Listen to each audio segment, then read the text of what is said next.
Bienvenue sur Radio Dio si vous nous rejoignez en ce lundi 19 avril 2021. Bienvenue sur le 895 de la bande FM, bienvenue sur les www.radiodio.org si vous nous écoutez via la toile, le net. Générique exceptionnel pour une émission exceptionnelle réalisée en étroite collaboration, partenariat avec le château de Goutelat. Le château de Goutelat, labellisé centre culturel de rencontres par le ministère de la Culture, qui est un lieu de vie, de fête, de création et d'innovation au cœur de la région Auvergne-Rhône-Alpes, basée à Marcoux dans la plaine du Forêt, et qui développe son projet autour de 3 valeurs inscrites dans son histoire: l'humanisme, le droit et la création. Comme le rappelle la présidente et l'équipe du château de Goutelat, Marie-Claude Mioche, et l'équipe dans l'édito de son programme de cette saison 2020-2021, l'accueil est une valeur première. Le château s'ouvre aux promeneurs, au public, aux artistes, aux chercheurs pour des spectacles, des résidences et des rencontres pluridisciplinaires, qui reçoit toute l'année des séminaires professionnels, universitaires ou associatifs. Goutelat est une grande maison où l'imagination s'active collectivement, se nourrit du partage des idées et des connaissances. Alors pour cette nouvelle saison 2020-2021, intitulée Métamorphose des sujets, cette saison nous porte vers une société, des modes de vie, une planète qui jamais ne cesse d'être en mouvement. Si la métamorphose est inscrite au cœur de ce programme, c'est parce qu'elle s'impose comme un risque nécessaire pour accueillir l'imprévisible auquel nous confrontent les crises actuelles, écologiques, sanitaires, économiques, sociales. Celle-ci bouscule les représentations et nous rappelle aussi que l'humain est indissociable du vivant. Alors, cette année, le château de Goutelat s'intéresse de plus près à la question environnementale, au rapport entre les humains et ceux que nous nommons les non-humains. Sur ce thème, le château de Goutelat proposait pour cette saison l'exposition hybride et foisonnante Nouvelle Faune, des ateliers autour de la biodiversité pour les plus jeunes, un projet parlementaire pour donner la parole aux élèves du Forêt, et des rencontres entre juristes, artistes et chercheurs. Alors bien sûr, le château de Goutelat est soumise au contexte sanitaire et nous vous proposons une alternative radiophonique. Après l'émission du 9 mars dernier portant sur la question du droit et intimité, nous vous proposons un deuxième volet aujourd'hui autour de rencontres qui précisément devaient se tenir les 19 et 20 mars dernier autour de métamorphoses dans le droit humain non humain. Alors nous vous proposons aujourd'hui de retrouver cette émission spéciale avec 3 participations, 3 interventions. Vous retrouverez Olivier Leclerc, directeur de recherche au CNRS et qui est administrateur du château de Goutelat. Un exposé de Pierre-Yves Kivigère, qui est professeur de philosophie à l'université de Paris 1. Et puis un entretien réalisé auprès de Marie-Angèle Hermite, docteur en droit, spécialiste de la nature comme sujet de droit. Humain, non humain, métamorphose dans le droit, c'est l'émission spéciale que l'on propose de suivre aujourd'hui dans cette émission spéciale. Bonne émission, bonne écoute.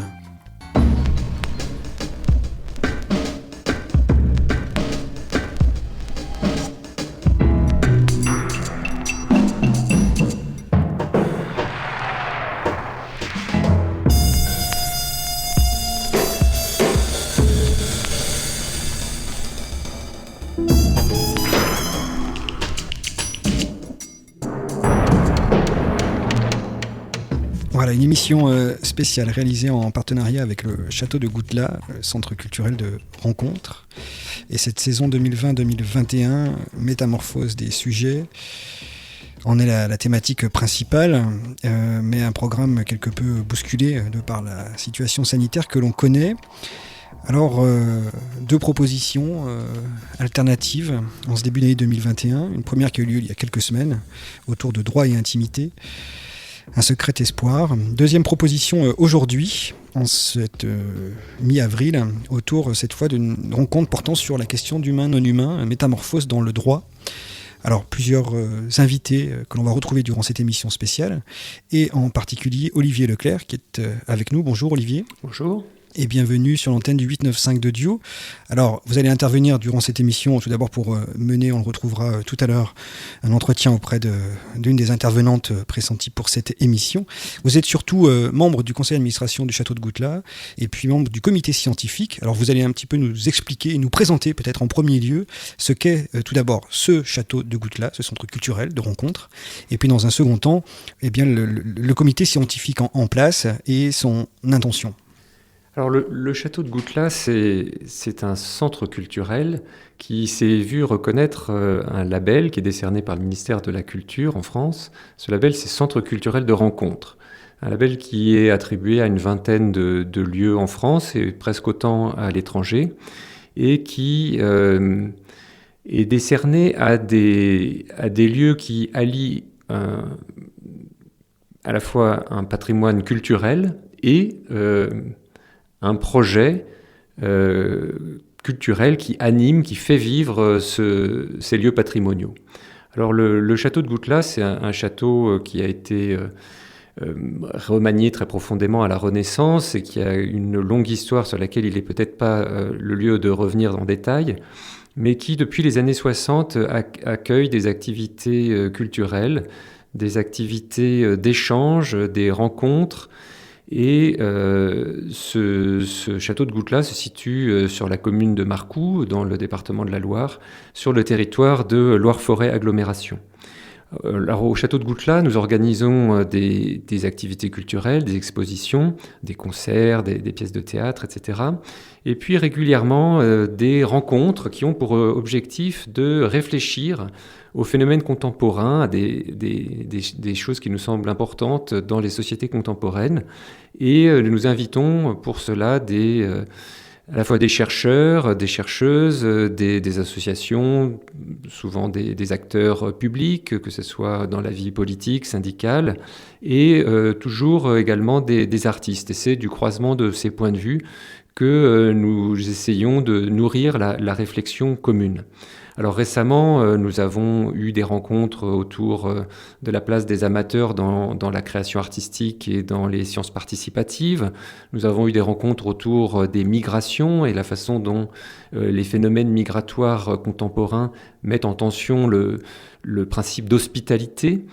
Et puis des rencontres plus récemment qui ont été consacrées aux libertés publiques en temps de pandémie, des rencontres qui étaient co-organisées avec l'Observatoire des libertés publiques du barreau de Lyon. Et puis ces rencontres droit et intimité, dont vous avez dit un mot il y a un instant, qui nous ont amenés à réfléchir notamment sur les données de santé, sur l'usage des données de santé.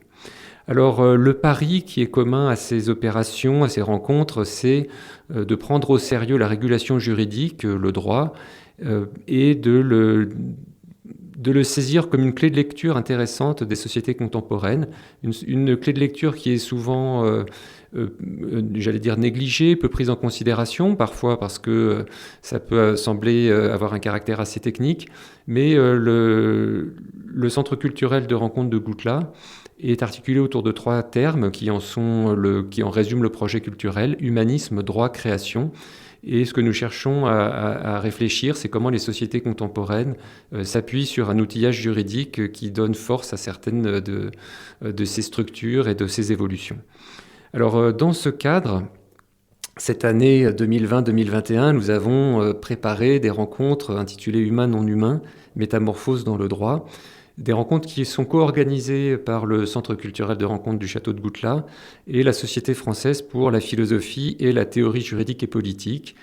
C'est le Château de Goutelas et cette association, la SFPJ, ont travaillé ensemble à l'élaboration d'un programme de rencontres.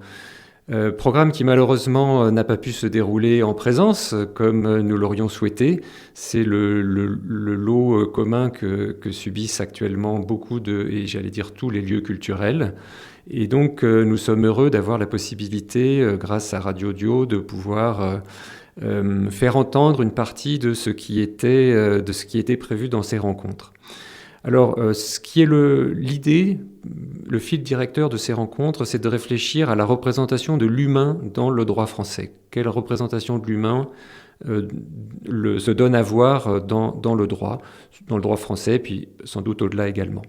Alors, ce qui a suscité cette interrogation, qui peut paraître un peu abstraite à première vue, c'est 2 phénomènes qui, je pense, sont assez parlants. Le premier, c'est le passage du sujet de droit universel, hein, donc le droit qui saisit un individu abstrait, non situé, qui en fait est pendant très longtemps en fait un homme, hein, un individu de sexe masculin, à une conception aujourd'hui beaucoup plus riche, qui tient compte d'individus situés, d'individus qui ont des attachements. Et pour ça, nous avions toute une série de rencontres prenant appui sur la lecture de l'humain dans le droit au prisme du genre, au prisme des études critiques de la race ou les études postcoloniales. Donc autant de perspectives qui ont aujourd'hui un développement universitaire fort et très solide sur le plan méthodologique. Et puis le deuxième versant de ces rencontres, et c'est ça qui va nous occuper surtout aujourd'hui, c'est ce constat qui est à la fois contemporain, quelque chose que l'on constate aujourd'hui, puis qui a quelque chose aussi de prospectif, d'une imagination pour le futur, qui est l'extension du droit au-delà des êtres humains.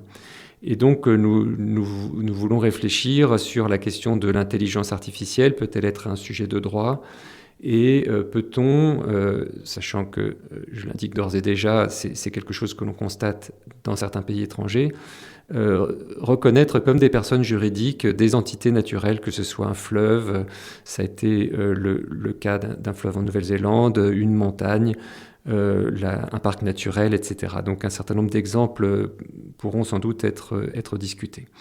Alors, dans le cadre des discussions que nous allons avoir aujourd'hui, c'est surtout cette dernière partie du programme qui va discuter la question d'intelligence artificielle et la question de la reconnaissance de la personnalité juridique à des entités naturelles, mais qui s'inscrivent, deux thématiques fortes qui s'inscrivent dans un questionnement plus large sur la représentation juridique de l'humain.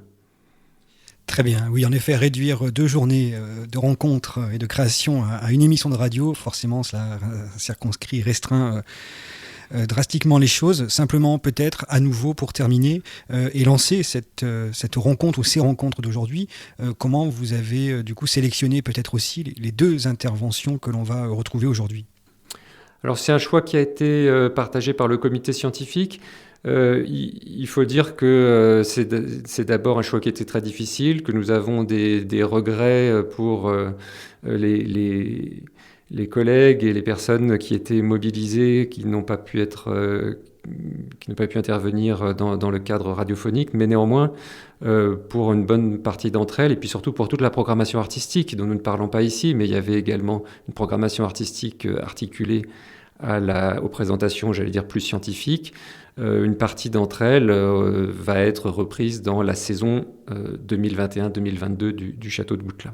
Alors pour répondre à votre question, Pierre-Yves Kiviget, qui va parler de l'intelligence artificielle, est un membre éminent de la Société française pour la théorie et la philosophie juridique, qui est notre partenaire avec le Château de Goutelas, et Marie-Angèle Hermite, qui interviendra sur la question de la personnalité juridique des entités naturelles, est une spécialiste reconnue de cette thématique et dans le contexte français, véritablement une pionnière de ces réflexions. Merci beaucoup Olivier Leclerc. On vous retrouve tout à l'heure, après l'intervention de Pierre-Yves Kiviget dans un premier temps sur la question de l'intelligence artificielle. On vous retrouvera en effet pour l'entretien à suivre que vous avez mené auprès de Marie-Angèle Hermite. Merci beaucoup à vous et puis on se lance dans cette émission spéciale Humain, non humain, métamorphose dans le droit. Merci encore.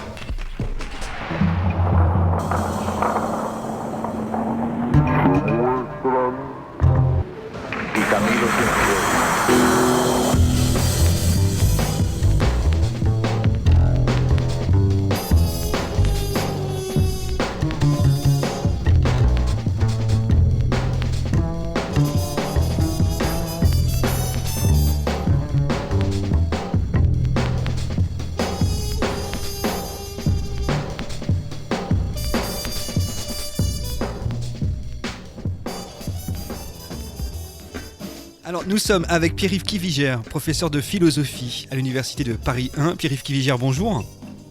Bonjour.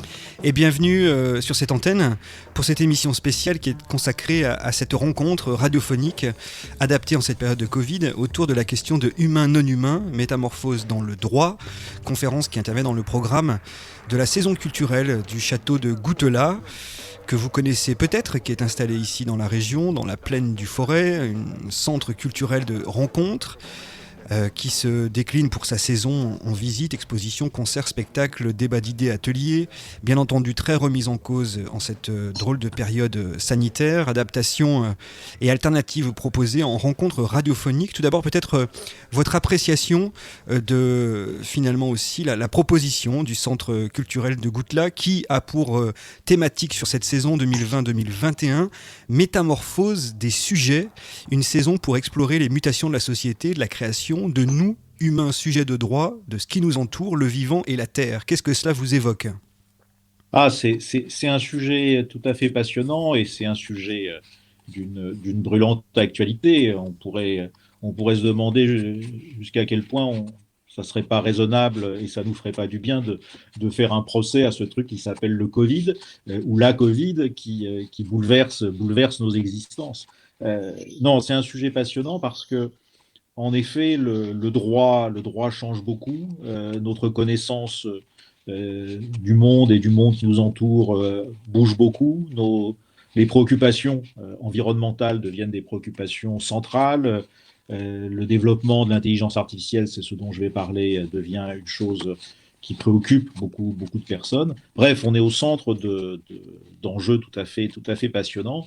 Et donc, je me réjouis de cette manifestation. Évidemment, elle aurait été beaucoup plus sympathique dans le cadre de Goutelat, mais on va essayer de faire au mieux dans le cadre qui est le nôtre.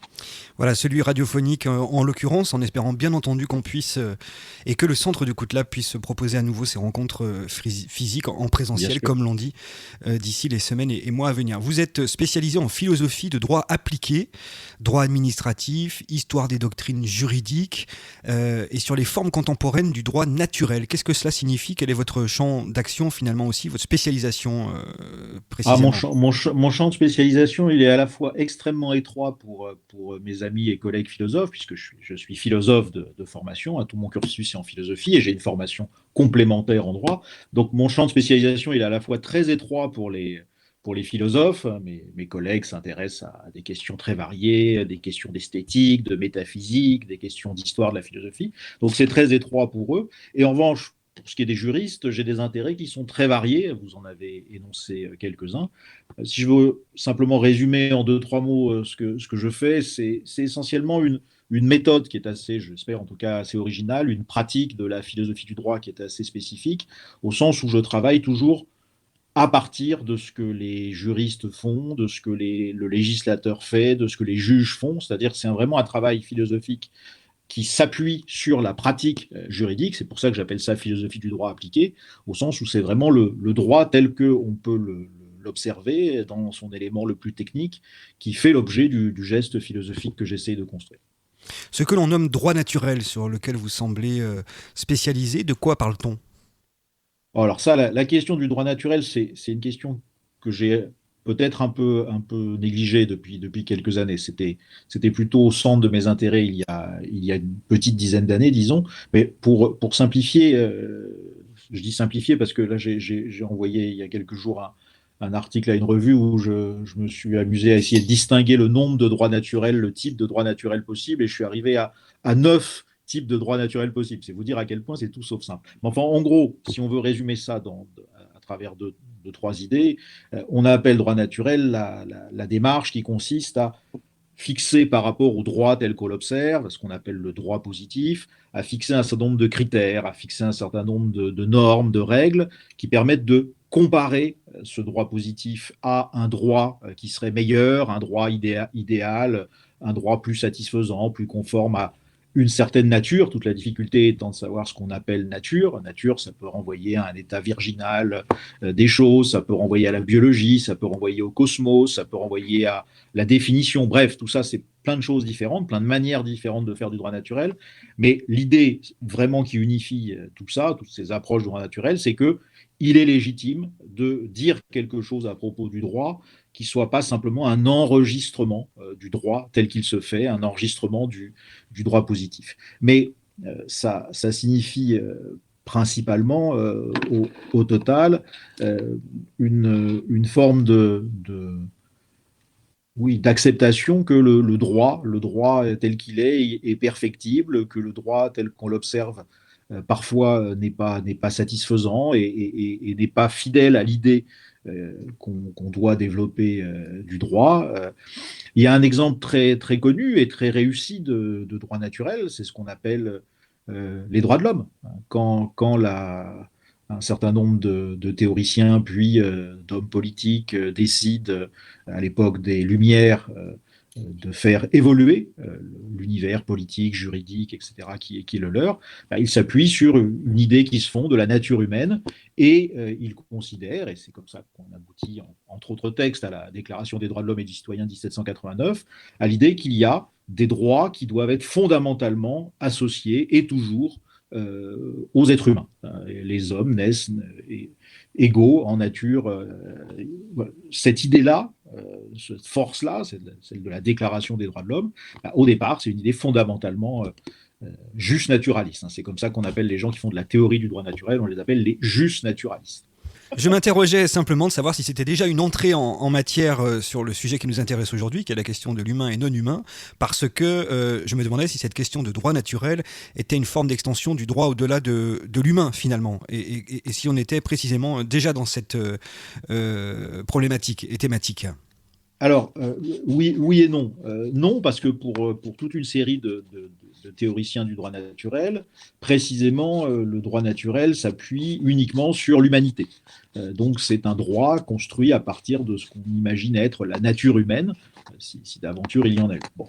Moi, je ne m'inscris pas du tout dans ce courant du droit naturel, et donc dans ma conception du droit naturel, oui, en effet, il y a une continuité très forte, parce que précisément, la question de la nature que je pose, que j'adresse au droit, c'est une question qui a à voir à la définition du droit. C'est plus l'idée qu'il y ait une capacité du droit à être quelque chose qu'on peut définir conceptuellement, philosophiquement, et de ce point de vue-là, dès lors qu'il y a des nouveaux problèmes qui se posent, et type de problèmes qui se posent et qui ne se posaient pas il y a un siècle, c'est les problèmes liés à l'épuisement des richesses naturelles.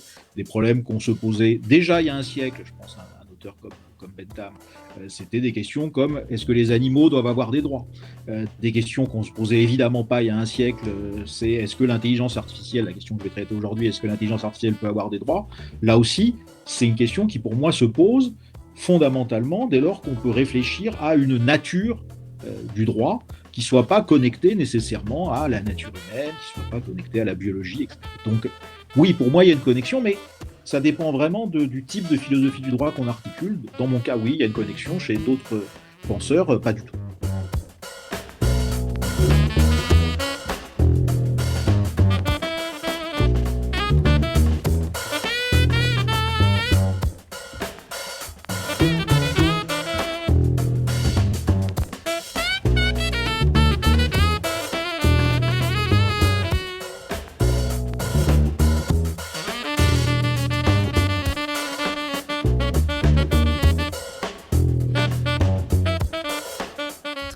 Pierre-Yves Kivligère, je vais vous laisser largement place maintenant pour développer précisément votre intervention qui va porter sur la question de l'intelligence artificielle. Question posée, l'intelligence artificielle peut-elle être un sujet de droit? Cela va être l'objet de votre communication. Je vais donc vous laisser la parole pour développer votre réflexion et votre idée et assurer votre communication. Et je vous laisse cette fois carte blanche. Alors, la question que je me propose de traiter, c'est celle de la possibilité de considérer une intelligence artificielle comme un sujet de droit. Une intelligence artificielle peut-elle être un sujet de droit? C'est une question qui peut sembler très incongrue. Mais il ne faut pas oublier qu'il n'y a pas si longtemps semblait aussi très incongrue l'idée que les femmes puissent voter, l'idée que les esclaves aient les mêmes droits que les hommes libres, ou encore que les nobles ne soient pas distingués des êtres humains ordinaires. Ça veut dire quoi? Ça veut dire qu'il faut se demander s'il y a un obstacle de principe à l'idée de faire d'une intelligence artificielle un sujet de droit. Parce qu'on voit bien qu'il n'y avait aucun obstacle de principe pour les esclaves, pour le tiers-État, pour les femmes. La preuve est que, heureusement, et bien heureusement, la civilisation a évolué et que ces discriminations se sont effacées. L'objection principale qu'on peut avancer, c'est l'objection suivante. Un sujet de droit, c'est aussi, jusqu'ici, tel qu'on peut les connaître, semble-t-il, c'est aussi une personne physique. Un sujet de droit, c'est capable de consentir. Un sujet de droit, c'est capable d'exprimer sa volonté. À cette objection, il y a deux réponses, il y a deux contre-exemples assez lourds, assez massifs. Premier contre-exemple, il ne faut pas confondre le statut de sujet de droit avec ce qu'on appelle en droit civil la capacité. Des personnes peuvent être incapables. Un petit enfant, quelqu'un qui est dans un coma profond, une personne qui a des troubles psychiatriques lourds, qui l'empêchent de raisonner. On peut donc être incapable, au sens du droit, et être néanmoins, et demeurer néanmoins, et tant mieux, un sujet de droit. Cela prouve quoi? Cela prouve que les critères de la capacité, ce ne sont pas ceux qui sont pertinents pour définir une entité comme pouvant être titulaire ou non de droits subjectifs. Ça, c'est le premier contre-exemple. C'est-à-dire qu'il y a déjà, de fait, concrètement, des personnes qui ne sont pas capables de s'exprimer, qui ne sont pas conscientes, etc., des personnes humaines, et ça ne veut pas dire qu'on les rejette en dehors du champ du droit. Deuxième contre-exemple massif, il y a certaines entités juridiques, il y a certaines personnes qui ne sont pas du tout des personnes physiques. C'est ce qu'on appelle des personnes morales. Alors, quand on n'a pas fait d'études de droit, parfois on se demande ce que c'est qu'une personne morale. Bien, une personne morale, c'est pas du tout quelqu'un qui a une bonne moralité, c'est pas quelqu'un qui fait preuve d'une bonne attitude. Non, une personne morale, c'est une personne au sens plein et entier du point de vue du droit, mais qui n'est pas une personne physique. C'est le cas des États, c'est le cas des entreprises, c'est le cas de certaines associations. Ces personnes morales, elles n'existent que dans le monde du droit, éventuellement dans le monde de l'économie. Vous ne rencontrez pas la FNAC, vous ne rencontrez pas le Crédit Agricole. Vous pouvez vous rendre dans un bâtiment qui porte ce nom, vous pouvez rencontrer un conseiller qui dépend de telle ou telle entreprise, mais l'entreprise en tant que telle, vous ne la rencontrez pas comme personne physique. Ça veut dire quoi? Ça veut dire qu'on peut être, on le voit avec ces deux contre-exemples, on peut être un sujet de droit, on peut avoir des droits sans être une personne physique. Il ne faut donc pas confondre les droits subjectifs, c'est-à-dire les droits d'un sujet. Attention, quand on parle de droits subjectifs, on fait par référence à la subjectivité au sens ordinaire. C'est pas comme moi j'adore la Marmite ou moi j'adore le lemon curd, mais toi tu n'aimes pas. Ça c'est subjectif au sens courant. En droit, ce qu'on appelle subjectif, c'est relatif à un sujet. Donc, il ne faut donc pas confondre les droits subjectifs avec les droits humains ou les droits de l'homme. Les droits des entreprises, ce sont bien des droits liés à ces sujets de droit que sont les personnes morales, que sont les entreprises, mais ce ne sont pas des droits humains, ce ne sont pas des droits de l'homme.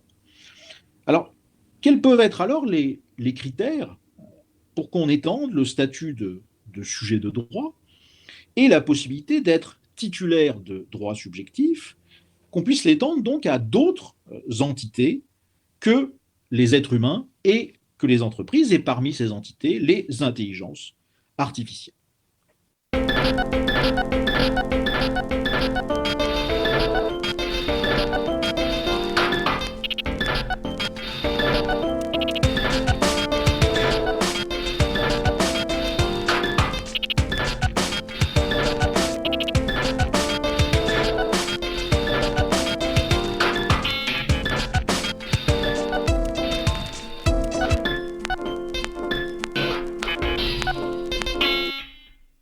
Alors, quels sont les critères?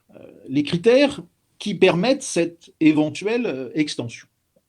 On peut distinguer deux critères. Premièrement, l'intérêt. l'utilité pour l'entité concernée. Ça a un sens, ça apporte quelque chose, c'est signifiant pour l'entité dont on parle, l'intelligence artificielle, mais ça peut être aussi bien des animaux, la planète Terre, etc. Ça a un intérêt, ça a une utilité pour l'entité concernée de devenir un sujet de droit et de se voir donc consacrer ainsi des droits subjectifs. Deuxième critère, la possibilité de lui reconnaître de véritables droits subjectifs. C'est-à-dire que ce ne soit pas simplement une déclaration d'intention, que ce ne soit pas simplement une posture politique, polémique, une revendication au fond assez gratuite, mais que ça se traduise véritablement par un événement, par des effets sur le plan juridique. Sur le premier critère, l'intérêt, l'utilité. Sur le premier critère, on peut observer qu'il y a eu déjà plusieurs tentatives d'extension au-delà des humains et des entreprises. De même qu'il y a eu par le passé des extensions au-delà des êtres libres jusqu'aux esclaves. Il y a eu des extensions au-delà des êtres masculins jusqu'aux femmes, des extensions de certains droits des nobles vers ceux qui n'étaient pas nobles, etc. Bon. Eh bien, il y a déjà eu des tentatives d'extension au-delà des humains et des entreprises ou États, bref, personnes morales. Au nom de quoi? Eh bien, au nom de l'intérêt à préserver, de l'intérêt à défendre certaines entités. Le plus évident, le plus connu, ce sont les animaux non humains, ce qu'on appelle couramment les animaux. Certains pays ont déjà accordé la personnalité juridique aux animaux dotés de sensibilité. Pourquoi? Parce qu'on voit bien qu'ils peuvent subir des préjudices. On voit bien que les animaux peuvent être blessés, peuvent être atteints dans leur intégrité physique, voire leur intégrité psychique. Le paradoxe est que beaucoup de systèmes de droit interdisent la maltraitance animale, mais refusent néanmoins de reconnaître aux animaux le droit de se plaindre par la voie, non pas évidemment directement de leur propre capacité à s'exprimer, qui est au total pour le moins assez rare, mais par la voie des associations qui les défendent, ce qui est un dispositif assez fréquent à propos d'êtres humains qui sont en incapacité de se défendre eux-mêmes. On accepte tout à fait qu'un avocat parle au nom de personnes qui, par exemple, sont dans le coma et ne peuvent pas s'exprimer elles-mêmes. Ça veut dire qu'on a donc, quand on condamne néanmoins la maltraitance animale, mais qu'on refuse cette capacité d'ester en justice, eh bien ça veut dire qu'il y a des actes délictuels, mais au fond pas de victimes. Les victimes ne sont pas en état d'être reconnues, considérées comme des victimes. Autre exemple, on parle beaucoup des questions environnementales depuis quelques années. Est-ce qu'on ne doit pas protéger la planète en lui accordant le statut de sujet de droit? Alors, on voit qu'il y a des exemples d'extension. Quelle serait l'utilité, quel serait l'intérêt dans le cas d'une intelligence artificielle? Dans la littérature et le cinéma de science-fiction, par exemple dans les deux Blade Runner, celui de Ridley Scott comme celui de Villeneuve, qui s'appelle donc Blade Runner 2049, on rencontre des robots humanoïdes, qu'on appelle des androïdes, on rencontre des robots dotés d'une intelligence artificielle qui leur permet non seulement d'avoir une intelligence rationnelle, mais aussi des capacités émotionnelles. Comme on le voit dans les romans de Philip K. Dick, celui en particulier très célèbre qui a donné lieu au film de Ridley Scott, Blade Runner, les androïdes rêvent-ils de boutons électriques, ou on peut aussi penser à un auteur un peu moins connu que Philip K. Dick, mais tout aussi passionnant, Cordwainer Smith, je pense au cycle des seigneurs de l'instrumentalité. Eh bien, on voit chez ces auteurs toute une série de personnages, toute une série d'entités qui sont animés par une intelligence artificielle et dont on voit bien que les sentiments, les prises de position, tout cela les rend de plus en plus difficiles à distinguer. C'est d'ailleurs tout l'enjeu des deux films Blade Runner, de plus en plus difficiles à distinguer des êtres humains normaux, pour ainsi dire. On ne voit pas dans ces romans et ces films de science-fiction, on ne voit pas ce qui interdirait à une intelligence artificielle ainsi construite d'avoir des droits parce qu'elle a clairement un intérêt à vivre, elle a une envie de persister dans son être et elle peut avoir tout à fait des droits à défendre. Donc pour ce qui est du premier critère, on voit bien que s'il existe une intelligence, évidemment pas le cas aujourd'hui, mais s'il existe un jour une intelligence artificielle, éventuellement portée par un androïde, qui correspond à ce qu'on rencontre dans les romans de science-fiction, eh bien on ne voit pas bien pourquoi on pourrait lui interdire d'être un sujet de droit. Je passe au deuxième critère, la possibilité de reconnaître de vrais droits subjectifs à ces entités. C'est une question qui est au total beaucoup plus délicate et qui oblige à un petit détour. C'est un point, cette histoire de ce que c'est qu'un véritable droit subjectif, c'est un point que j'ai essayé d'expliquer dans un livre que j'aurais pu mentionner tout à l'heure quand vous avez parlé du droit naturel, qui s'appelle le secret du droit naturel. C'est un livre que j'ai fait en 2013. Si la question vous intéresse, vous pouvez aller regarder le livre en question. Je résume. On dit souvent qu'avoir des droits, que revendiquer des droits, ça correspond à deux types de configurations. Celles qu'on appelle les droits-libertés et les configurations qu'on appelle les droits-créances. Donc deux types de droits subjectifs. Les premiers correspondraient au respect par la puissance publique de ce que nous pouvons faire librement. On demanderait alors à l'État de ne pas intervenir, de nous laisser libres d'user de nos facultés. Exemple, la liberté d'aller et venir. Les seconds, les droits-créances, correspondraient, eux, à une demande de la part des sujets. On n'a pas quelque chose et on demande à l'obtenir, on le réclame de façon légitime. C'est par exemple le droit au minimum vital ou le droit au logement.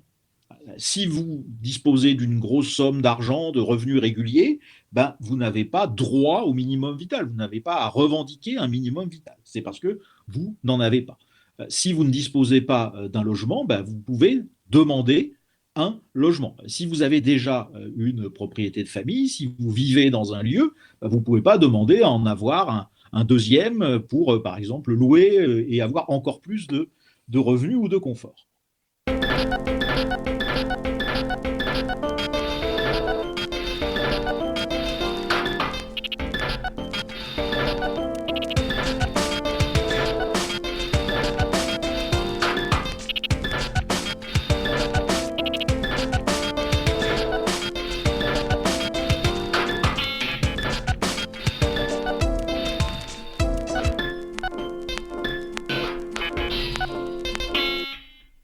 La distinction entre droit-liberté et droit-créance que je viens d'exposer, c'est une distinction qui est biaisée. Elle semble opposer des êtres libres à des êtres assistés. Les libéraux vont plutôt défendre les seuls droits-liberté en disant mais oui, mais ça, c'est le produit de notre liberté humaine, naturelle, etc. Et ils vont se méfier des seconds en disant oui, mais c'est des logiques de gens qui n'arrivent pas à se débrouiller eux-mêmes, ils font appel à l'État comme une espèce de figure paternelle dont ils auraient besoin pour les soutenir, etc. Mais cette présentation, je dis elle est biaisée, elle n'est pas seulement biaisée, elle est en réalité fausse. Elle est fausse. Les droits-libertés sont en fait, eux aussi, des droits-créances. Les droits-libertés sont des créances. Elles, les droits-libertés, comme par exemple la liberté d'aller et venir, eh bien, cette liberté d'aller et venir, si on l'entend comme liberté infinie, liberté absolue, liberté sans limite, mais cette liberté, elle n'existe tout simplement pas. Je ne peux pas aller et venir partout. Prenez la carte de la ville de Saint-Étienne. Passez en rouge sur cette carte tous les endroits où vous ne pouvez pas aller. Les propriétés privées, les casernes.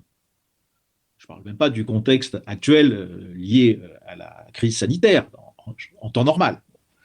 Vous verrez que le nombre d'endroits où vous pouvez aller et venir, en réalité, ce n'est pas beaucoup. C'est une toute petite partie de la ville. Et heureusement.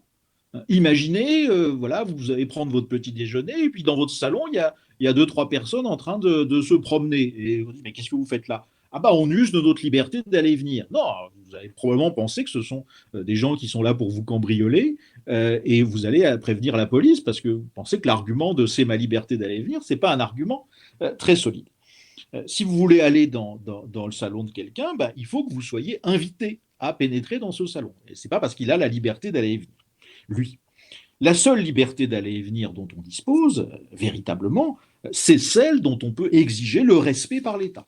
Et c'est donc une créance. Et cette créance, elle est tout à fait quantifiable.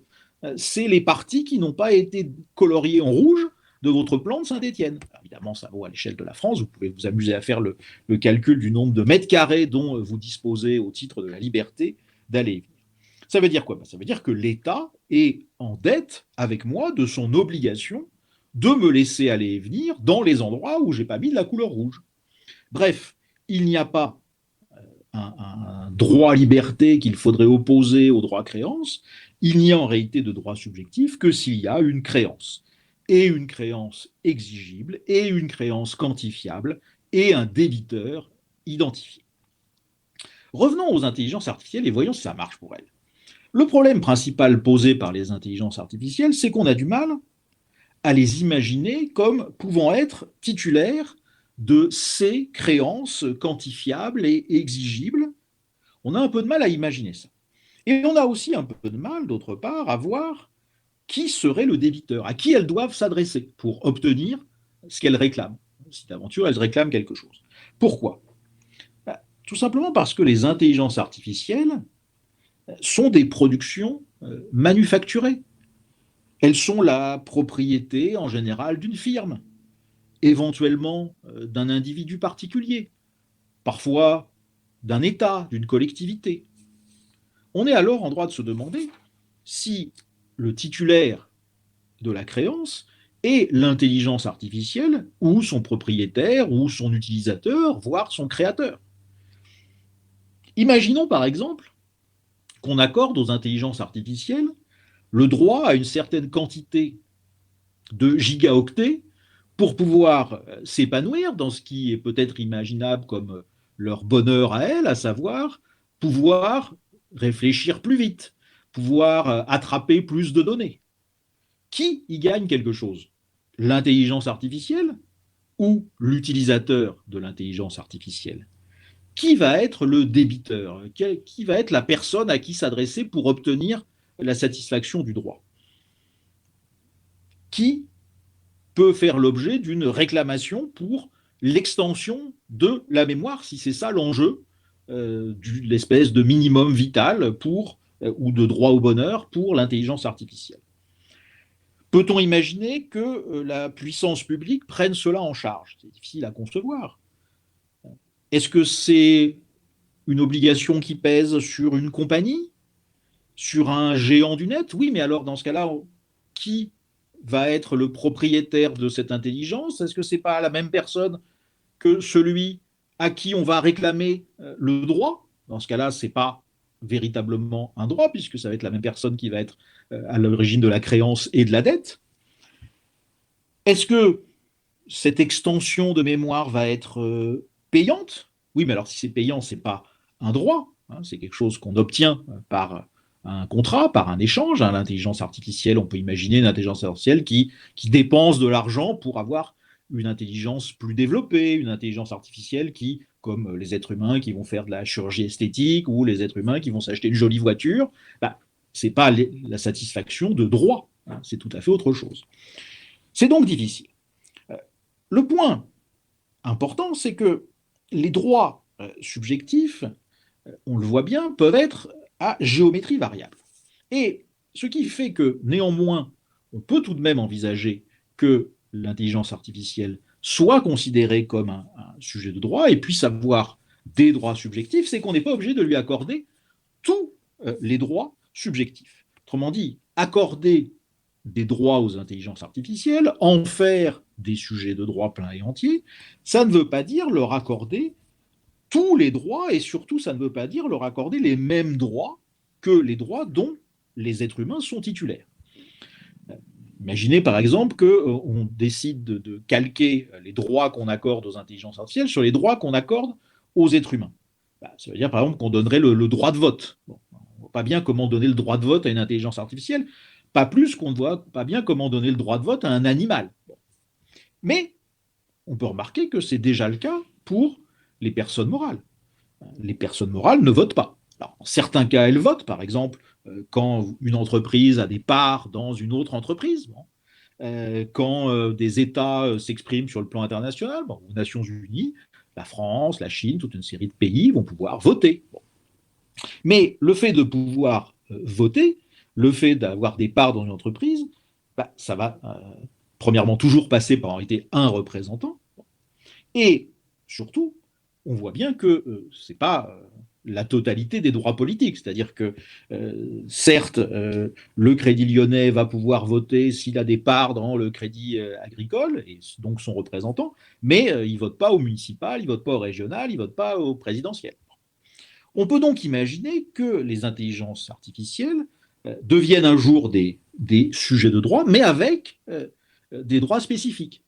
De même c'est ce qu'on peut observer dans les pays qui ont accordé le statut de sujet de droit à certains animaux, par exemple, je ne sais pas, les grands singes, ne l'ont pas pour autant accordé le droit de vote.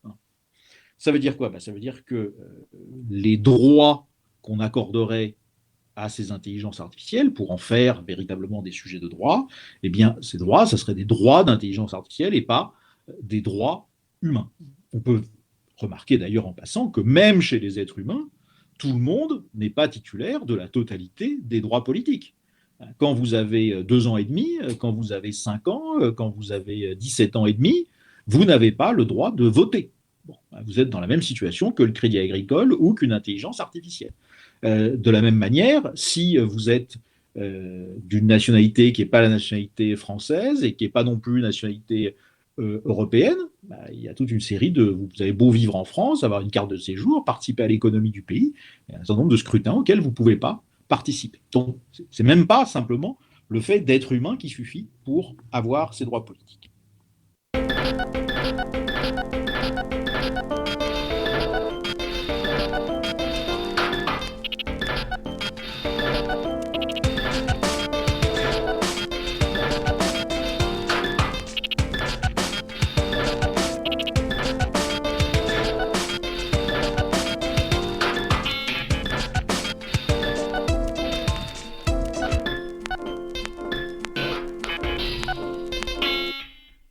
Alors, en conclusion, on peut remarquer qu'il y a toujours eu de bonnes raisons.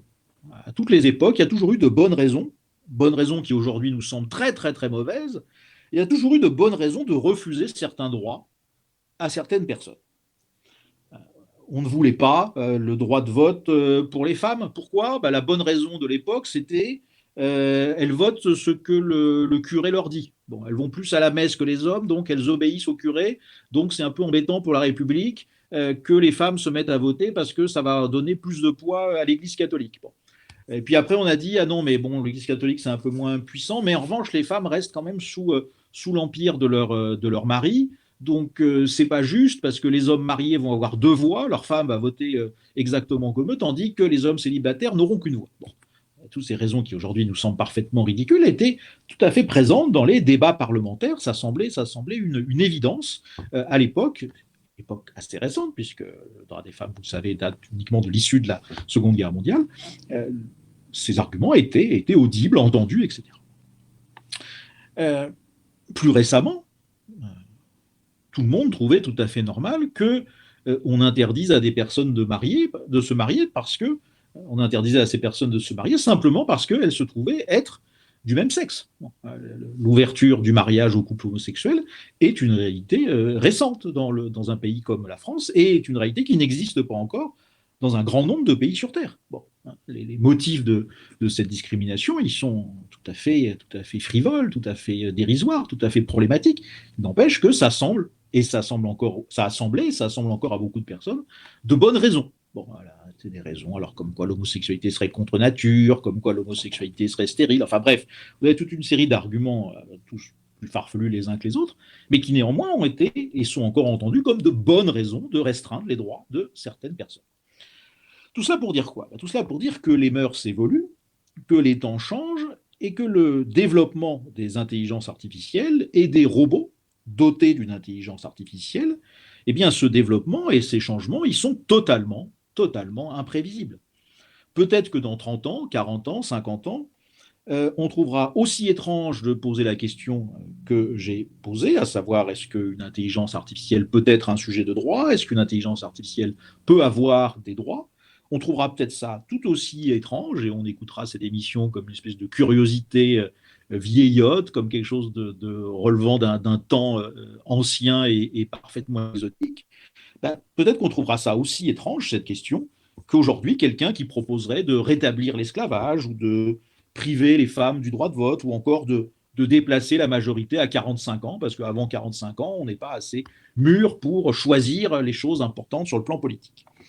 Enfin, dernier point en conclusion, il y a un autre point qui est à prendre en considération, c'est que il ne faut pas simplement penser la question de devenir un sujet de droit comme une extension éventuellement abusive de droits qu'on accorde à des entités qui ne sont pas des êtres humains, mais il faut voir aussi la manière dont ce statut de sujet de droit, c'est une manière d'engager la responsabilité d'un certain nombre d'entités, d'engager la responsabilité civile, d'engager la responsabilité pénale de ces intelligences artificielles et aussi, derrière, in fine, d'engager la responsabilité de leurs créateurs, de leurs propriétaires. Si on considère que ce sont pleinement des sujets de droit, eh bien, il va bien falloir que quelqu'un assume, au nom de ces sujets de droit, les éventuelles conséquences néfastes. Alors, le droit civil prévoit, et le droit pénal prévoit déjà ça. Évidemment, quand on crée quelque chose et que cette chose entraîne des désagréments très lourds, ben, on en est responsable. Mais peut-être que ça serait, si on imagine l'intelligence artificielle se développant beaucoup, peut-être que ça serait quelque chose de beaucoup plus stable, de beaucoup plus solide, d'engager directement la responsabilité de cette intelligence artificielle. C'est d'ailleurs un exercice de droit-fiction auquel se sont livrés un certain nombre de collègues dans un livre consacré à la question de l'intelligence artificielle chez Dalloz en 2019, donc, qui s'appelle Grand Angle 2019, qui a l'échantillon d'un certain nombre d'articles publiés l'année précédente les années précédentes sur l'intelligence artificielle. Il y a un article très intéressant qui s'appelle le procès de l'intelligence artificielle et de la voiture autonome. Et des magistrats et des collègues et des avocats se sont amusés à faire un procès fiction, c'est supposé se passer en 2046, autour d'un véhicule automatique commandé par une intelligence artificielle et voir comment on pouvait engager sa responsabilité. Ça fait une trentaine de pages, c'est assez intéressant. Voilà ce que je voulais vous raconter sur l'intelligence artificielle, dont de façon, évidemment, une façon qui relève un petit peu de la science-fiction, je me suis amusé à essayer d'imaginer qu'elle pouvait devenir un sujet de droit. Merci beaucoup, Pierre-Yves Kivigère, pour votre merci à vous, disponibilité aussi et intervention, et vous êtes prêté à l'exercice. Pas forcément évident. Merci pour l'invitation et puis au plaisir. Merci encore. Au revoir.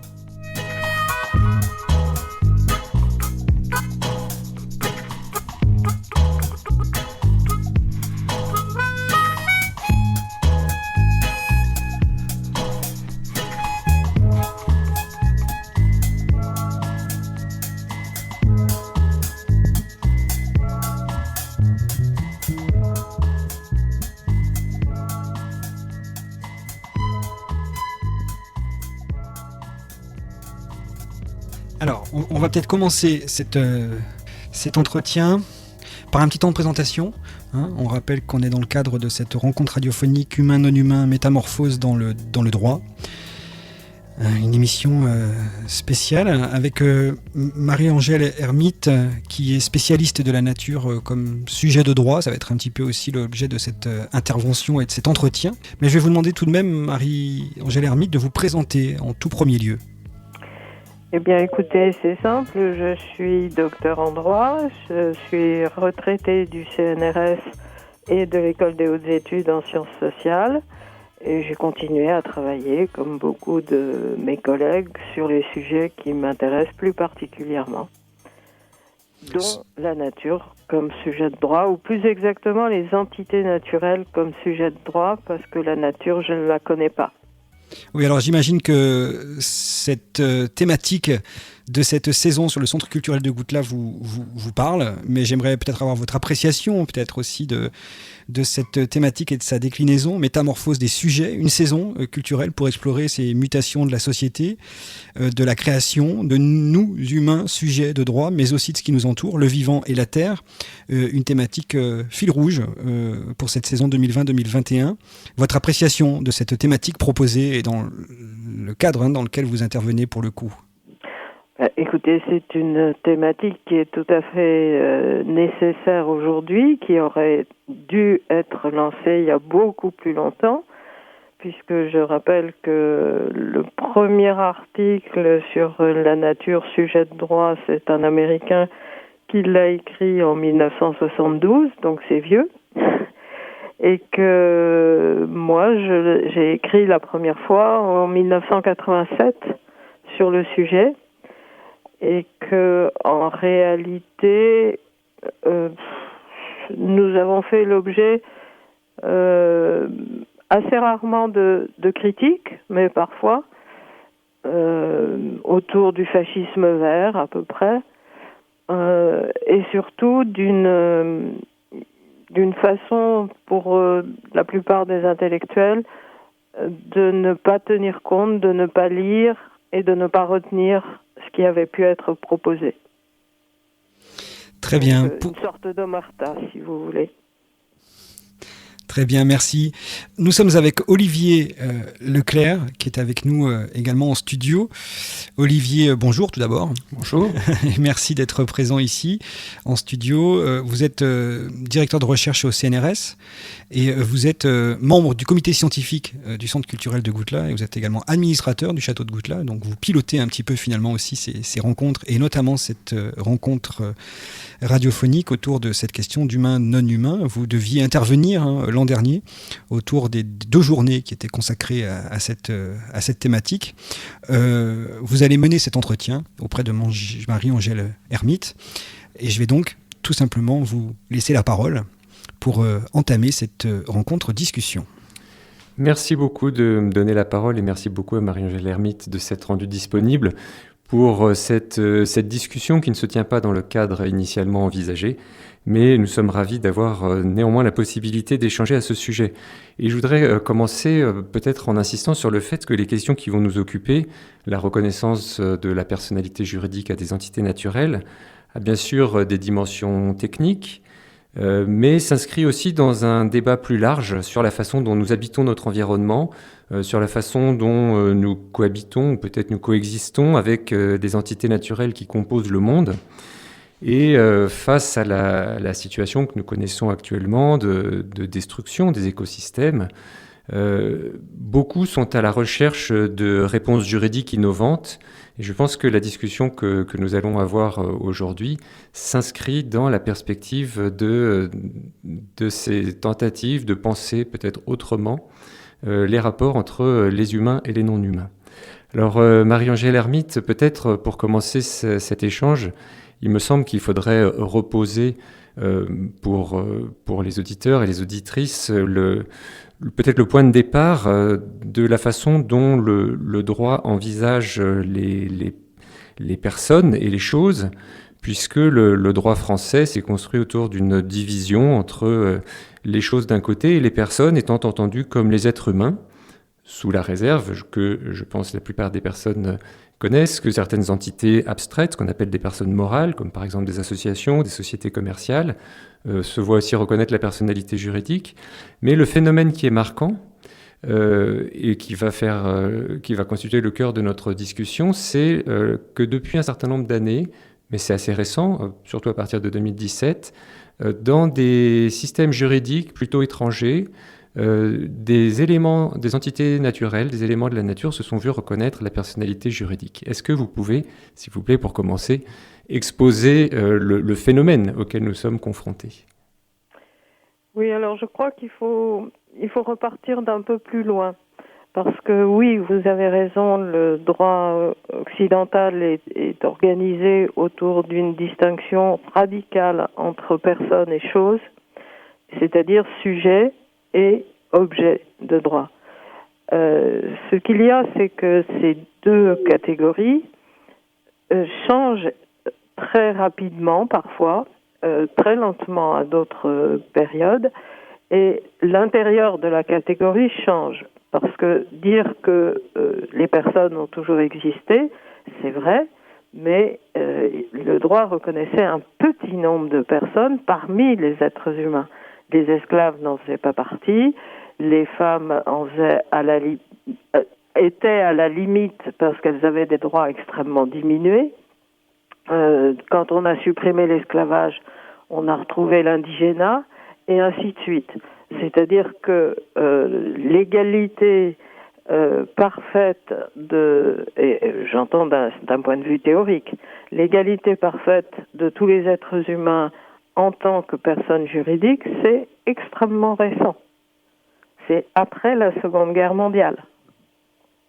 Donc déjà, il faut se rendre compte que les catégories évoluent.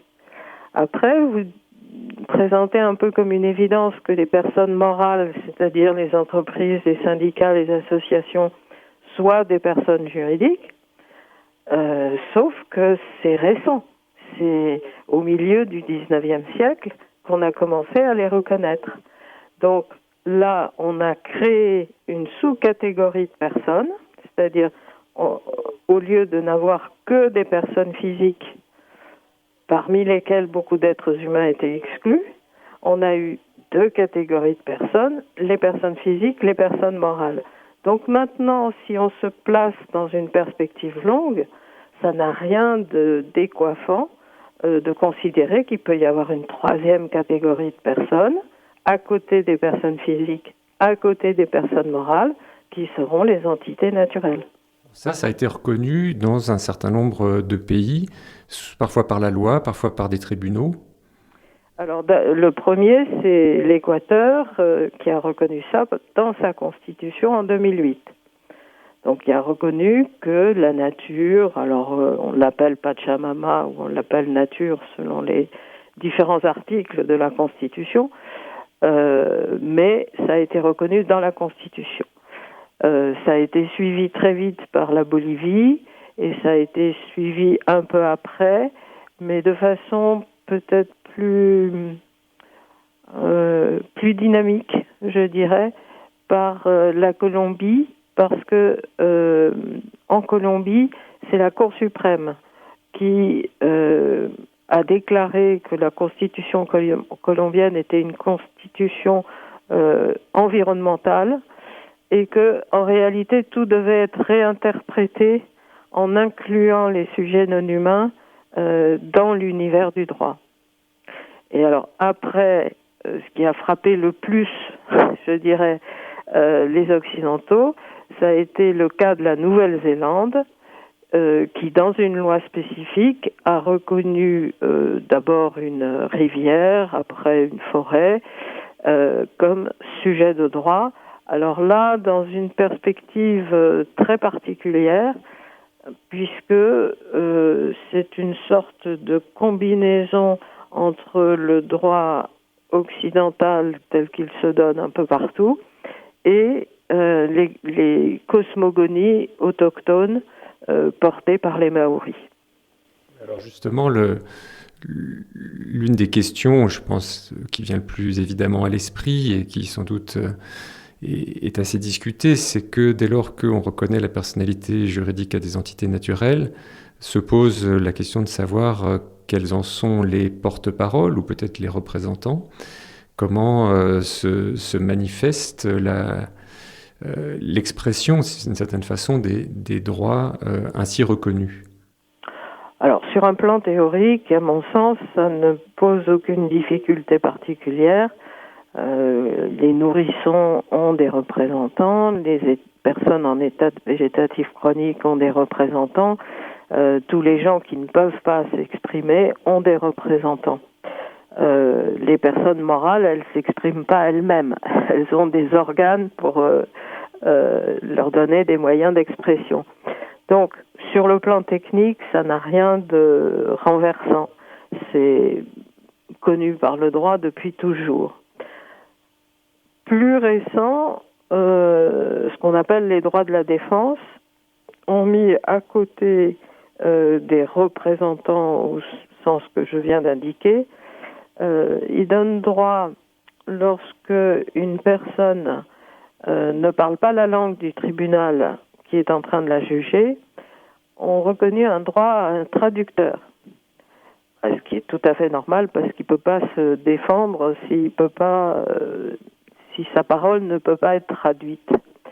Donc il y a un droit à un traducteur. Et je pense que pour les entités naturelles, c'est important d'avoir les deux notions.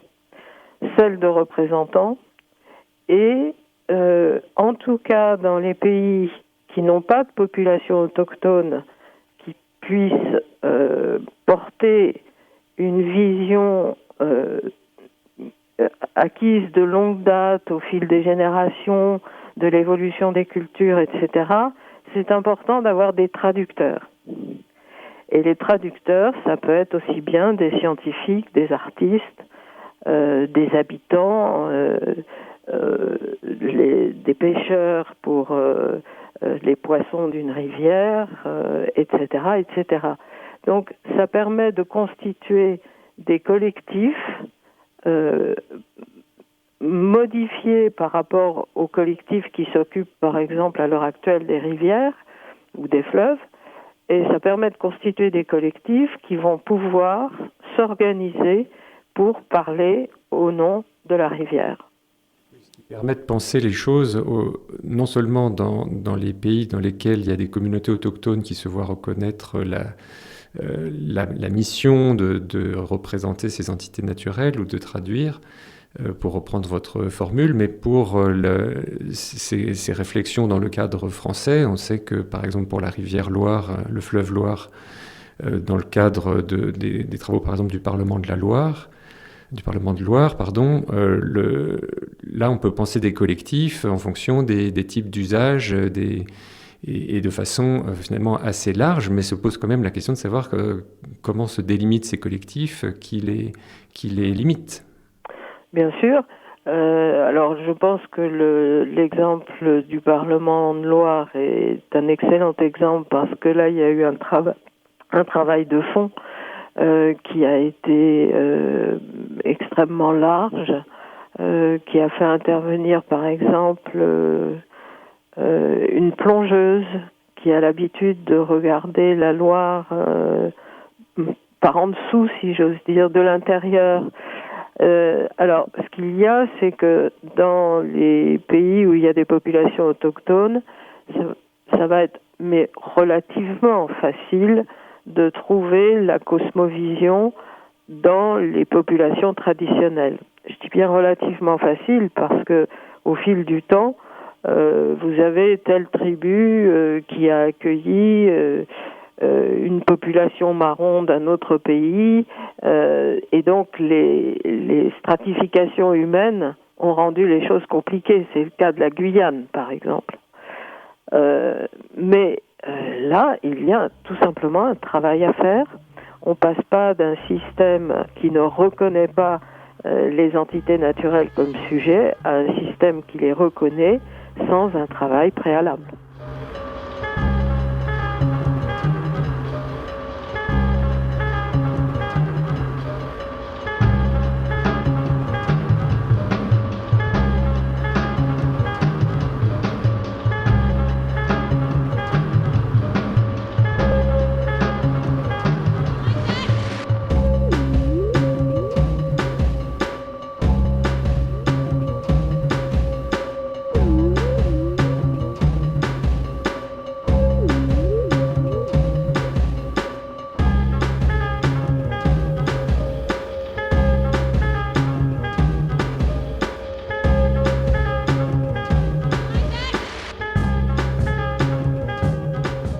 Alors peut-être pour qu'on saisisse également les enjeux qui sont associés à cette évolution consistant à reconnaître la personnalité juridique aux entités naturelles, j'aimerais mettre en contraste deux stratégies.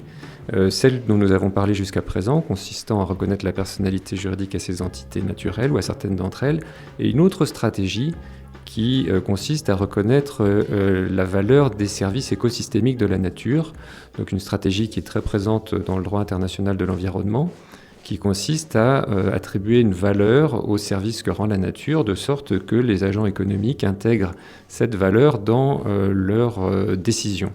Alors deux stratégies qui sont vraiment très différentes du point de vue de la représentation juridique du rapport à la nature. Quel est pour vous l'enjeu de recourir à une stratégie plutôt qu'à une autre? Peut-être elles ont vocation à coexister. Donc comment est-ce que vous voyez la pluralité de ces façons de se rapporter à la nature? Je pense qu'elles vont coexister, mais que la notion de valeur écosystémique, de service écosystémique, est beaucoup plus fragile.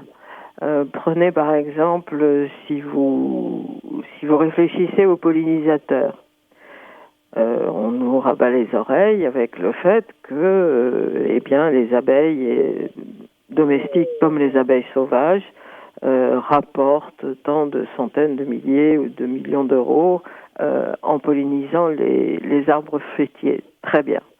Sauf que vous avez des drones qui font ça très bien.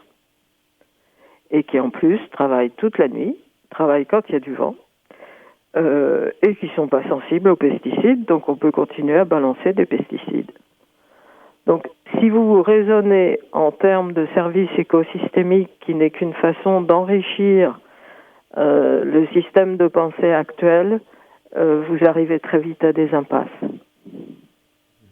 Oui, donc le changement qui est finalement impliqué par cette stratégie juridique est évidemment de plus grande ampleur. Et j'aimerais vous interroger sur finalement un élément que vous avez parfois développé dans des textes écrits ou dans des interventions orales, qui prend appui sur le travail de l'anthropologue Philippe Descola, qui, dans Par-delà nature et culture, évoque 4 manières de se rapporter à la nature. Vous avez parfois parlé d'un véritable animisme juridique. Est-ce que vous pouvez, s'il vous plaît, expliciter cette idée et sa portée? Oui, alors je m'appuie beaucoup sur les travaux de Philippe Descola. Néanmoins, je les recuisine à ma sauce parce que le travail d'anthropologie structurale de Philippe Descola n'est pas fait dans un objectif juridique. Donc on va avoir des grandes catégories très séparées les unes des autres. L'animisme c'est ça, le totémisme c'est ça, etc. Pour moi, quand je parle d'animisme juridique, c'est une façon renouvelée pour le droit de prendre en considération le fait que chez les vivants, il n'y a pas que des humains. Alors, c'est vrai depuis très longtemps, parce que je me souviens que quand je faisais de l'histoire du droit, dans le droit grec pré-romain, et d'ailleurs on trouve ça dans la Bible, on tient compte du droit des animaux, par exemple, où tout le droit des fermages et des métayages est fait pour que le propriétaire ait une part du croix et le métayer une autre part du croix, etc. Donc le fait qu'il y ait eu des objets vivants, mais des objets, ça a toujours été pris en compte par le droit. Ce qui est nouveau, c'est de considérer que leur caractère d'être vivant, alors là je parle pour les sociétés occidentales, tel qu'on comprend maintenant le vivant, avec toutes ces interrelations, tout ce qu'on a appris sur la manière dont les arbres coopèrent entre eux par les racines, avec des champignons, avec tous les organismes du sol, etc., et engagent en quelque sorte entre eux une sorte de conversation. Il faut absolument qu'on prenne ça en compte parce que c'est dans notre nouvelle culture scientifique et il n'y a pas de raison pour que cette culture scientifique n'ait pas des conséquences sur la culture juridique. Et donc nous ne faisons en droit, en considérant les êtres vivants comme des sujets, nous ne faisons que prendre acte, au fond, de Darwin. Alors, est-ce qu'on peut penser les choses en sens inverse? Effectivement, vous vous appuyez sur Philippe Descola tout en vous appropriant dans un autre propos, une autre intention, un certain nombre de catégories. Mais ce que montre Descola, c'est que finalement, les rapports à la nature s'appuient sur des socialisations, sur des représentations culturelles qui sont profondément ancrées dans les espaces qu'il considère. Et si on se situe dans les sociétés occidentales, comme vous l'avez fait dans la discussion juste avant, on voit d'éventuels changements des catégories juridiques qui pourraient s'appuyer sur une autre représentation des rapports entre les êtres vivants. Mais est-ce que les catégories juridiques reçoivent cette évolution, une évolution culturelle et une évolution scientifique, ou bien est-ce qu'on peut penser que les catégories juridiques peuvent constituer un levier pour amener des évolutions culturelles, voire on pourrait dire aussi anthropologiques, plus profondes dans les sociétés occidentales? Je pense qu'il y a une sorte de danse entre les deux. C'est-à-dire qu'il faut déjà que nous comprenions, et dans les sociétés occidentales, c'est au fond par la science qu'on le comprend, il faut que nous comprenions que nous avons tellement de points communs avec les autres vivants et que nous établissons sans arrêt des interrelations avec eux qui sont des relations destructrices ou au contraire des relations constructives, si vous voulez. Une fois qu'on a compris ça, on peut modifier le droit, et une fois qu'on a modifié le droit, on pourra progresser dans la culture de ces interrelations. C'est un pas de deux. Des interrelations avec les autres vivants et avec des éléments qui ne sont pas vivants. Alors, moi, je ne compte pas forcément les éléments non vivants dans les sujets de droit, sauf du point de vue de leur caractère d'écosystème. Donc, par exemple, un fleuve, en lui-même, l'eau, ça n'est pas quelque chose de vivant, mais c'est un écosystème de vie. Donc, pour moi, le cœur de la révolution, c'est le vivant, c'est-à-dire que je ne compte pas, dans les futurs sujets de droit, je ne compte pas les robots, par exemple. En revanche, un fleuve qui n'est pas vivant, il peut parfaitement être un sujet parce qu'il est l'écosystème d'une multiplicité d'êtres vivants. Oui, tout à fait. D'accord. Alors peut-être une dernière question qui porte sur peut-être les temporalités que permet de penser la reconnaissance de la personnalité juridique à des entités naturelles. Sans doute, cette façon de penser le rapport entre les humains et les non-humains, par exemple reconnaître la personnalité juridique à un fleuve, à une rivière, eh bien, inscrit cette entité naturelle dans une durée très importante et qui amène à s'interroger, peut-être en miroir, sur la façon dont on peut ajuster la temporalité du côté des humains. Et en particulier, peut-être une réflexion qui devrait être complétée pour penser juridiquement la place des générations futures. Est-ce que c'est des questions qui vous semblent en lien ou finalement assez déconnectées? Non, ça me semble en lien.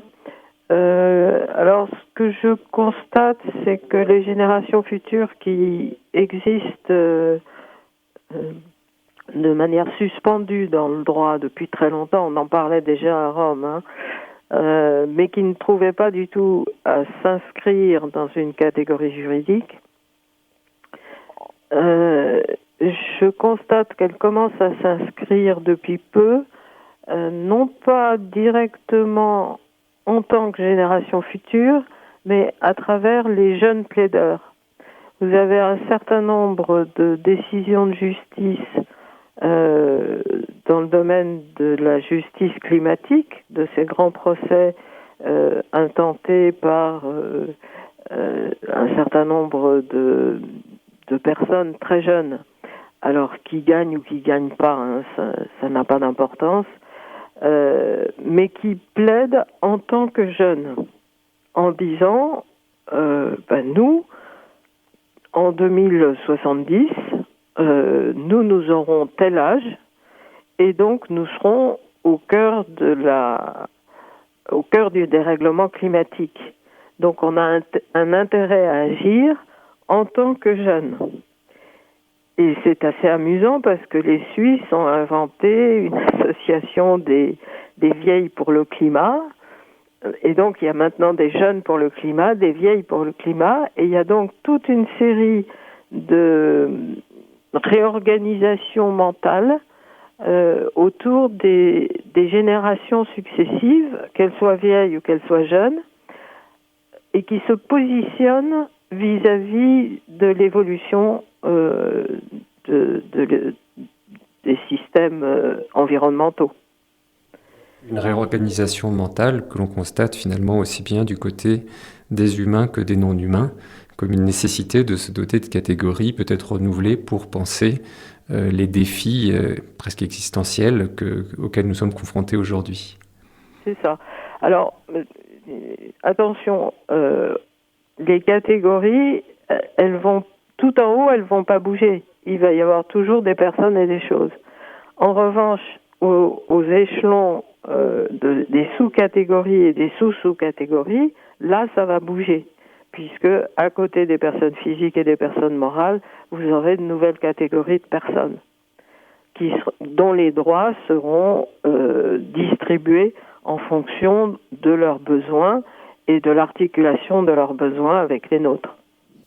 Je vais me tenter dans une question, parce qu'on évoque la temporalité là, mais il me semble qu'il y a une question de globalité aussi à peut-être envisager. C'est comment harmoniser aussi finalement, parce que quand on parle de climat, de génération future ou de justice climatique, même on parle aujourd'hui, vous évoquez des exemples de pays voisins, mais l'idée là, quand on parle notamment de la planète, c'est bien d'envisager aussi cette question juridique au sens large et au sens global aussi. Comment harmoniser et intervenir à ce niveau-là ? Bon, écoutez, ça, on en est incapable à l'heure actuelle de manière directe et volontaire, si j'ose dire. Je ne vais pas vous rappeler que les systèmes multilatéraux à l'heure actuelle ne marchent pas très bien. En revanche, ce qui marche plutôt mieux, ce sont les mimétismes. Autrement dit, tant que j'ai travaillé de manière théorique sur les entités naturelles sujettes de droit, personne ne s'est intéressé à ça. À partir du moment où l'Équateur a lancé sa bombe, si j'ose dire, et où il y a eu la Bolivie qui a suivi, la Colombie qui a suivi, et surtout à partir du moment où la Nouvelle-Zélande a fait sa propre révolution, là, tout d'un coup, tout le monde s'est mis à s'y intéresser. Enfin, tout le monde, j'exagère, mais beaucoup de gens se sont mis à s'y intéresser. Et donc, ça fonctionne de manière mimétique. Je ne suis pas sûre qu'il y aurait eu le Parlement de Loire et l'équivalent pour le Rhône s'il n'y avait pas eu le fleuve Wanganui en Nouvelle-Zélande. Donc, on s'observe les uns les autres et on parle, on a une conversation mondiale, même quand le système multilatéral ne marche pas. Est-ce que vous auriez souhaité un mot de la fin, Marie-Angèle ? Pas spécialement. Soyez près de la rivière qui est la plus proche de chez vous, celui ou celle qui va faire son parlement de la rivière. Merci beaucoup, Marie-Angèle Hermite. Je vous en prie. Je crois qu'on va en rester là pour cet entretien. Merci, Olivier. Merci à vous, merci Marie-Angèle Hermite. À bientôt. Au revoir. Au revoir.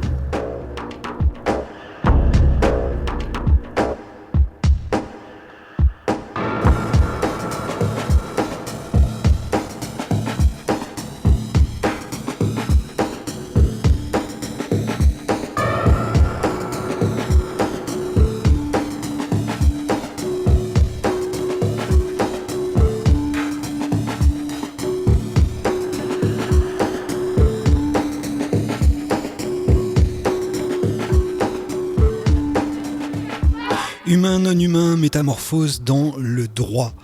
Les non-humains pourraient-ils eux aussi être reconnus comme étant des sujets de droit, qu'il s'agisse de les protéger, la nature, les animaux, ou de réduire leur potentiel danger pour l'homme, comme les intelligences artificielles? Question posée, complexe, à laquelle ont tenté de répondre Marie-Angèle Hermite à l'instant, docteur en droit, spécialiste de la nature comme sujet de droit, entretien réalisé en grande partie par Olivier Leclerc, vous l'avez entendu, directeur de recherche au CNRS et administrateur du château de Goutelas, avec lequel a été réalisée cette émission spéciale. Et puis vous avez pu entendre dans un premier temps donc Pierre-Yves Kivigère, professeur de philosophie à l'université de Paris 1, des rencontres radiophoniques organisées donc en collaboration avec le château de Goutelas et la CFPJ, Société française pour la philosophie et la théorie juridique et politique, qui s'intéresse donc à ces métamorphoses du droit et à leur retentissement pour les humains et non-humains. Voilà pour cette émission spéciale Humain-non-humain, de l'intelligence artificielle au droit de la nature, avec un professeur de philosophie, une juriste qui s'interrogeait donc quel droit pour les non-humains. Une émission que vous pourrez retrouver en rediffusion bien sûr sur cette antenne et d'ici très peu en podcast sur le site du Château de Goutelas, le centre culturel de rencontre, châteaudegoutelas.fr, le site dédié vers lequel je vous renvoie, qui, alors pour l'instant le château est actuellement fermé et les rendez-vous donc physiques de la saison culturelle suspendus, mais en attendant une réouverture prochaine bien sûr du Château de Goutelas, restez en lien donc sur le site dédié et les réseaux sociaux pour vous tenir informé de cette réouverture, ces reports éventuel des événements et pour retrouver notamment ces émissions en podcast, émissions spéciales. Ce sera prochainement le cas avec cette émission Humain non humain, c'est le cas actuellement pour cette autre émission que nous avions réalisée le 9 mars dernier. Une émission qui s'interrogeait sur notre rapport à l'intimité avec une juriste, un chercheur et une artiste qui se questionnaient également quels enjeux pour la collecte de nos données personnelles de santé que nous réservent nos avenirs connectés, quel impact les confinements successifs ont-ils sur les personnes âgées fragiles, leur créativité, leur pratique artistique. Des podcasts que vous pouvez retrouver donc en ligne sur le site du Château de Goutelas, châteaudegoutelas.fr. Voilà, c'était cette émission spéciale, deuxième rendez-vous de ce semestre 2021. Tout le monde chez vous, portez-vous très bien, à très bientôt. Ciao, bye.